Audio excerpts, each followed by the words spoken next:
Assalamualaikum warahmatullahi wabarakatuh. Alhamdulillahirabbil alamin. Assalatu wassalamu ala nabiyyina Muhammadin wa ala alihi washabihi ajmain. Amma ba'du. Teman-teman yang dimuliakan oleh Allah Subhanahu wa taala, kita bertemu kembali di channel Pencari Ilmu. Nah, teman-teman, jadi kali ini saya akan mereaksi yaitu tentang terkait perkataan dari Ustadz Nuruddin. Sangat miris sekali ya, teman-teman ya. Kalau saya perhatikan video-video tentang terkait Ustadz Nuruddin, ini merendahkan Imam Ibnu Taimiyah. Padahal para ulama Islam itu memuji yaitu Imam Ibnu Taimiyah. Oke teman-teman, kita langsung saja mari kita simak videonya. Kita sekarang menjumpai pengikut-pengikutnya yang seolah-olah kalau Ibnu Taimiyah berkata, maka itulah ajaran Islam, karena dia adalah Syekhul Islam. Seolah-olah pandangan Ibnu Taimiyah itu dalam berbagai masalah menjadi perwakilan dari Islam itu sendiri. Nah, karena banyaknya orang-orang berpandangan semacam ini, maka saya kira penjelasan seputar kekeliruan Ibnu Taimiyah itu penting dikemukakan sebagai sudut pandang penyeimbang supaya orang nggak begitu fanatik dengan sebuah atau dengan seorang tokoh ya. Para pendukung sudah pasti dari kalangan Salafi Wahabi ya, saudara kita Salafi Wahabi. Nggak cuma Salafi ataupun dituduh Wahabi ini ya pengikutnya itu, bahkan yaitu orang-orang Muhammadiyah seperti pendiri Muhammadiyah yaitu Kiai Ahmad Dahlan itu juga terpengaruh yaitu dengan kitab-kitabnya Imam Ibnu Taimiyah. Wah, kacau ini orang ya. Memandang bahwa Ibnu Taimiyah itu adalah Syekhul Islam seolah-olah satu-satunya, sehingga apapun yang dikata Ibnu Taimiyah kemudian orang mengkritiknya, oh seolah dia mengkritik hal yang dasar dalam ajaran Islam. Nah, jangan sampai begitu ya. Dan masalah kita sekarang itu sebetulnya dengan pengikut-pengikut Ibnu Taimiyah yang suka menyesatkan kelompok Asy'ariyah, Maturidiyah, begitu ya, para sufi. Sementara kita itu tidak pernah mengkafirkan. Sebagian di antara mereka ada yang mengkafirkan dan kita membaca teks-teks itu. Mungkin nanti akan kita bacakan teks-teks itu. Sementara kita kaum Asy'ari, Ahlus Sunnah wal Jamaah tidak pernah mengkafirkan Ahlul Qiblah. Jadi fanatisme terhadap ketokohan itu sebetulnya ingin kita koreksi ya. Jangan sampai sebutan Syekhul Islam itu seolah-olah menutup kesalahan-kesalahan fatal Ibnu Taimiyah dalam masalah akidah yang sangat fundamental ya. Kata Syekh An-Nabhani, ya'lam anna al-Imam Ibn Taimiyah huwa fil ilm kal bahril ajaj al-muttalatim bil amwaj. Ibnu Taimiyah itu dalam keilmuan seperti lautan. Lautan ini menggambarkan keluasan pengetahuan. Memang sulit diingkari, Ibnu Taimiyah itu orang yang berwawasan luas. Anda lihat saja karya-karyanya itu. Dan kita tidak mengingkari gitu loh. Kalau kita menafikan penyebutan Syekhul Islam dari Ibnu Taimiyah, kita tidak mengingkari karya-karyanya, kebesaran jasanya, kita tidak mengingkari kebaikan-kebaikannya. Yang ingin kita tolak adalah pemikirannya secara spesifik dalam masalah akidah. Karena ini sekarang banyak dua tanda petik meracuni para pengikutnya. Seolah meyakini ini adalah akidah Islam, padahal ini ternyata adalah penyimpangan dari ajaran Islam. Dan nanti mungkin bisa kita bahas ya. Kal bahrul ajaj al-muttalatim bil amwaj, yang disertai ombak. Ombak ini kan kadang membahayakan ya. Lihat permisalan itu, lautan yang dipenuhi ombak. Fahuwa taratan yulqil lu'lu' wal marjan. Terkadang Ibnu Taimiyah itu menampilkan mutiara begitu ya, berlian dan mutiara, sesuatu yang berharga, dan itu banyak. Harus kita akui. Hal positif dari Ibnu Taimiyah itu jauh lebih banyak ketimbang negatifnya ya. Mutiara, wa taratan yulqil ahjar was sadf. Tapi terkadang juga dia menampilkan bebatuan, kerikil-kerikil, bebatuan karang juga, bebatuan dan karang. Artinya ada sesuatu yang benar-benar berharga gitu ya dari keilmuannya itu, tapi ada juga yang kadang-kadang berbahaya. Wa taratan yulqil aqdar wal jiyaf. Tapi terkadang juga dia itu menampilkan kotoran, aqdar itu kotoran, wal jiyaf dan bangkai. Lihat, ini permisalan sangat adil sekali. Kata beliau Ibnu Taimiyah itu, dengan seluruh keilmuannya, kita harus hati-hati.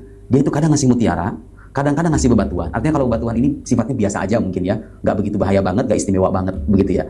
Nah kemudian yang tidak kalah penting, ada di antaranya itu kotoran dan bangkai. Bukan saya ngomong ya, saya hanya mengutip. Nah dugaan saya, maksud beliau kotoran dan bangkai itu adalah hal-hal yang berkaitan dengan akidah ya. Karena itu masalah serius, tapi pengikut-pengikut Ibnu Taimiyah kadang-kadang mengabaikan hal itu, menyangkanya itu adalah penjelasan yang hak, itulah penjelasan akidah Islam, padahal itu penyimpangan. Nah teman-teman, jadi Ustadz Nuruddin ini mengatakan bahwasanya Imam Ibnu Taimiyah ini menyimpang. Nah seperti mana ya beliau ini menyimpang? Coba mari kita dengarkan yaitu penjelasan dari Ustadz Dr. Firanda Andirja Imam Hafizahullah Ta'ala. Oke, mari kita simak videonya. Beliau pemimpin peperangan dalam memerangi Tatar. Bahkan beliau yang menyemangati kaum muslimin untuk melawan Tatar ya. Bahkan beliau pernah masuk dalam kerajaan Tatar kemudian bertemu dengan Qazan, pemimpin Tatar. Kemudian beliau berbicara dengan perkataan yang sangat tegas di hadapan orang-orang yang buat mereka takjub dengan perkataan Syekhul Islam Ibnu Taimiyah rahimahullah taala. Jadi membicara ilmu beliau hebat, bicara jihad beliau juga apa? Hebat, dan ini diakui oleh kawan dan lawan. Adapun pujian para ulama tentang Syekhul Islam Taimiyah, perhatikan ini sangat penting. Karena antum akan mendengar banyak orang mencela Ibnu Taimiyah. Zaman sekarang juga ada seorang dai di YouTube mengatakan Ibnu Taimiyah sesat, mungkin mengatakan Ibnu Taimiyah bodoh, mungkin mengatakan Ibnu kafir ya. Kita ingin tahu bagaimana pujian para ulama tentang Syekhul Islam Ibnu Taimiyah. Dan pujian yang terbaik bukan dari murid-muridnya, tapi dari orang yang sepantaran dengan beliau, mu'asirihi, yang hidup bersama beliau. Dahulu ada seorang menulis buku yang mengatakan barang siapa yang mengatakan Ibnu Taimiyah Syekhul Islam maka dia kafir. Orang ini namanya Muhammad bin Muhammad Al-Ajami yang dikenal dengan Al-Ala Al-Bukhari. Wafat pada 841. Itu setelah Ibnu Taimiyah meninggal. Sekitar belasan tahun Ibnu Taimiyah meninggal baru kemudian ditulis buku ini. Dibantah oleh seorang bernama Ibnu Nasruddin Ad-Dimashqi dalam kitabnya Ar-Raddul Wafir.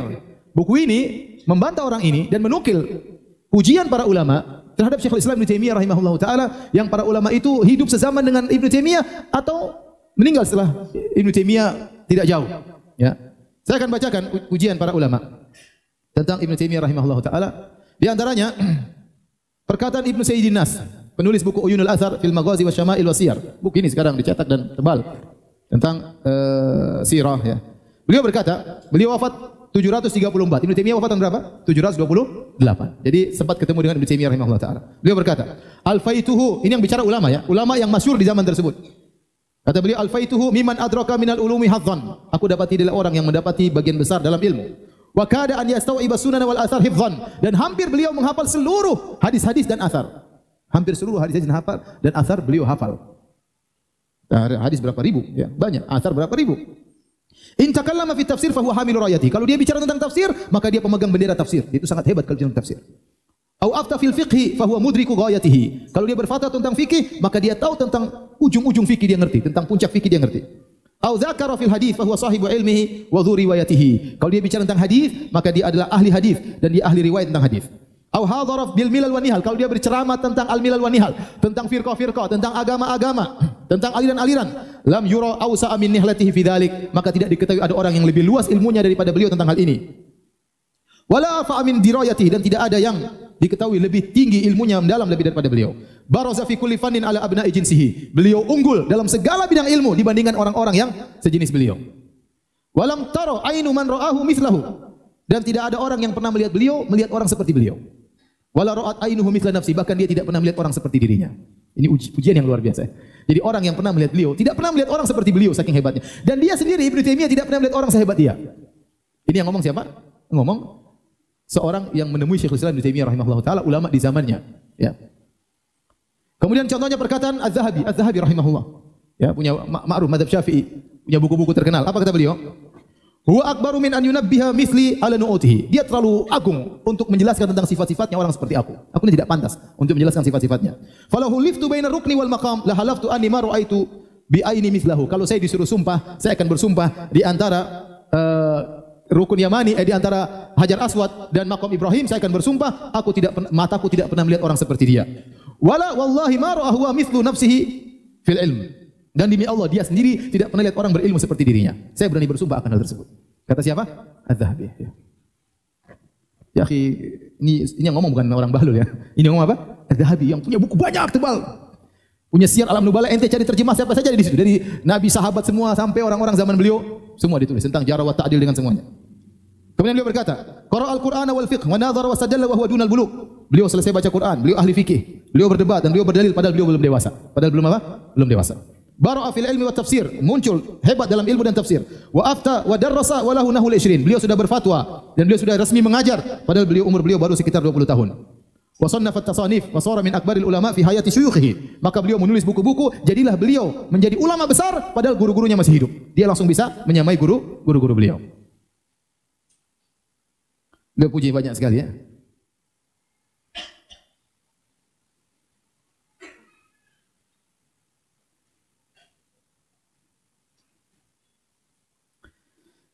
Banyak ya, saya mau baca terlalu banyak ya. Intinya pujian yang luar biasa. Dia tahu ini gurunya. Kemudian berkata Taqiyuddin Subki Asy-Syafi'i dari mazhab Syafi'i. Ini Adz-Dzahabi juga mazhab Syafi'i, ya. Beliau berkata, ya, tawassu'u fil ulumi syar'iyyah wal aqliyah kabura qadruhu. Sungguh agung kedudukan Ibnu Taimiyah rahimahullah taala, ya. Kemudian luasnya ilmunya seperti di lautan. Ilmunya begitu luas, ilmu syar'i, dan akalnya begitu luas. Wa farti dzakai, akalnya yang terlalu pintar. Farti dzakai itu terlalu pintar akalnya. Wa ijtihadihi, dan ijtihad beliau. Wa bulughi fi kulli min dzalikal mablagh alladhi yatajawaz al-wasf, dan beliau mencapai semua itu melebihi daripada yang bisa disifati.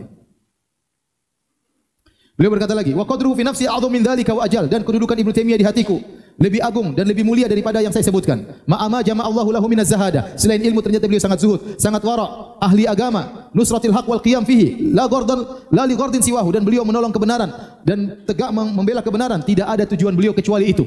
Ini pujian berkaitan tentang niat Ibnu Taimiyah. Dia mengatakan Ibnu Taimiyah dia melakukan itu semua dalam rangka membela apa? Kebenaran. Wa jariya ala sunani salaf, dan beliau berjalan di atas sunnah para salaf. Wa akhdhihi min dzalika bil akhdhil awfa, dan beliau mengambil sunnah salaf yang terbanyak. Kemudian berkata As-Subki Muhammad bin Abdul Bar Asy-Syafi'i dari mazhab Syafi'i berkata, "Ma yubghidu Ibnu Taimiyah illa jahilun aw sahibu hawan." Tidak ada orang benci kepada Ibnu Taimiyah kecuali orang jahil, kecuali bahlul ya. Tidak ada yang benci Ibnu Taimiyah kecuali apa? Jahil atau pengikut hawa nafsu. Fal jahil la yadri ma yaqul. Dia tidak ngerti, orang bodoh dia tidak ngerti apa yang dia katakan. Wa sahibul hawa yasuddu hawahu anil haq ba'da ma'rifati bihi. Adapun pengikut hawa nafsu, dia terhalangi untuk mengikuti kebenaran karena hawa nafsunya. Berkata lagi Kamaluddin Ibnu Zamlakani Asy-Syafi'i dari mazhab Syafi'i yang wafat pada tahun 727, setahun sebelum Taimiyah rahimahullah taala. Kata beliau, "Kana idza su'ila an fanni minal ulum, dhanna ar-ra'i was-sami' annahu la ya'rifu ghayra dhalikal fan." Ibnu Taimiyah kalau ditanya satu ilmu tentang tafsir misalnya, dia jawab, maka orang mengira dia tidak punya spesialis kecuali ilmu tersebut. Kalau ditanya tentang tafsir, dia jawab tafsir seakan-akan seluruh kehidupannya cuma belajar tafsir. Saking dalamnya ilmunya tentang apa? Tafsir. Tapi kalau ditanya tentang fikih sama jawabannya, seakan-akan seluruh hidupnya itu apa? Fikih. Ditanya tentang bahasa, jawab seakan-akan luar biasa. Ya, bahkan dia mengkritiki ahli bahasa, bahkan beliau mengkritiki Sibawayh rahimahullahu taala, seorang ahli bahasa. Artinya beliau sangat luar biasa. Kemudian wahakama ana ahdan la ya'rifa mithlahu, dan orang yang melihat Ibnu Taimiyah pasti berhukum memvonis tidak ada orang yang semisal Ibnu Taimiyah rahimahullahu taala. Wa kana al-fuqaha min sa'ir at-ta'if idza jalasu ma'ahu istafadu fi madahibihim minhum lam yakunu arafu qabla dhalik. Kalau para ahli fikih ngobrol sama dia bermujalasah, maka mereka akan mendapatkan ilmu tentang fikih dalam mazhab mereka yang mereka tidak tahu, Ibnu Taimiyah tahu. Jadi ada mazhab Syafi'i ngomong sama dia, Ibnu Taimiyah kasih faedah tentang mazhab Syafi'i kepada orang ini. Ada mazhab Maliki ngomong sama Ibnu Taimiyah memberikan faedah tentang mazhab Maliki kepada mereka. Wala yu'rafu annahu nadhara ahadan fanqata'amahu. Tidak pernah dikenal Ibnu Taimiyah kalau berdebat kalah, tidak pernah. Wala takallama fi ilmi minal ulum, sawa'un kana min ulumi syar'i ghairiha illa faqa fi ahlahu wal mansubina ilaihi. Tidaklah Ibnu Taimiyah berbicara tentang suatu ilmu kecuali dia pasti mengungguli yang lainnya, mengungguli orang-orang yang dinisbahkan kepada ilmu tersebut. Kalau dia bicara tafsir maka dia jago tafsir. Kalau dia bicara fikih dia yang paling jago fikih. Ibnu Daqiqil Id, antum tahu siapa Ibnu Daqiqil Id? Seorang yang sangat masyhur, ahli usul, dahulunya bermadzhab Maliki kemudian pindah kepada madzhab Syafi'i. Beliau punya buku sangat indah namanya Ihkamul Ahkam, Syarah Umdatul Ahkam. Ini buku terbaik tentang Syarah Umdatul Ahkam. Ditulis namun tidak bisa dibaca oleh antum, harus dibaca oleh penuntut ilmu karena dia ahli usul fikih. Tapi dia tidak beliau rahimahullah tidak fanatik karena beliau sudah tadinya madzhab Maliki berpindah kepada madzhab Syafi'i. Terkadang beliau mengkritiki Imam Malik, terkadang beliau mengkritiki Imam Syafi'i rahimahullahu taala. Beliau wafat tahun 702, wafat sebelum Ibnu Taimiyah rahimahullahu taala. Artinya beliau lebih tua daripada Ibnu Taimiyah. Apa beliau katakan? Lamma ijtama'tu bi Ibnu Taimiyah, tatkala aku sempat bertemu dengan Ibnu Taimiyah, ra'aitu rajulan al-ulumu kulluha baina ainaihi. Aku lihat seorang laki, seluruh ilmu di hadapan dia. Ya'khudhu minha ma yurid wa yada'u ma yurid. Tinggal diambil yang mana dia mau, yang tinggal dia mau. Seakan-akan buku semua terbuka di depan dia. Buku tafsir, buku hadis, buku sirah, buku fikih. Tinggal dia ngomong apa yang dia sukai. Ini kata Ibnu Daqiqil, bukan perkataan orang bahlul, ini kata orang yang sangat alim. Saya ketemu dengan dia, saya lihat dia ini semua ilmu terbuka di hadapan dia. Tinggal dia ambil mana yang dia mau, tinggal dia buang mana yang dia mau. Nah, teman-teman yang dimuliakan oleh Allah Subhanahu wa taala, jadi terlalu banyak ya, yaitu para ulama silam itu yang memuji Imam Ibnu Taimiyah. Tapi ini di zaman sekarang ini ya, katanya sekolah lama di Mesir, lalu kemudian yaitu menjelek-jelekkan Imam Ibnu Taimiyah, dikatakan sesat. Pemikirannya itu sesat. La haula wala quwata illa billah. Ini namanya su'ul adab ya teman-teman. Katanya Ustaz Nurdin ini bukan saya yang berkata, tapi ini kitab ini, ulama ini yang mengatakan ya. Tapi ulama-ulama ya yang mengatakan demikian itu adalah musuh-musuhnya Imam Ibnu Taimiyah. Ya kalau nggak Syiah siapa lagi ya teman-teman ya. Sufi ekstrim yang nyeleneh-nyeleneh. Itulah yang tidak menyukai Imam Ibnu Taimiyah. Kalau Syiah sudah pasti. Tapi kan Ustaz Nurdin ini malah membenarkan orang-orang Syiah. Katanya lebih memilih Syiah daripada Wahabi gitu ya teman-teman.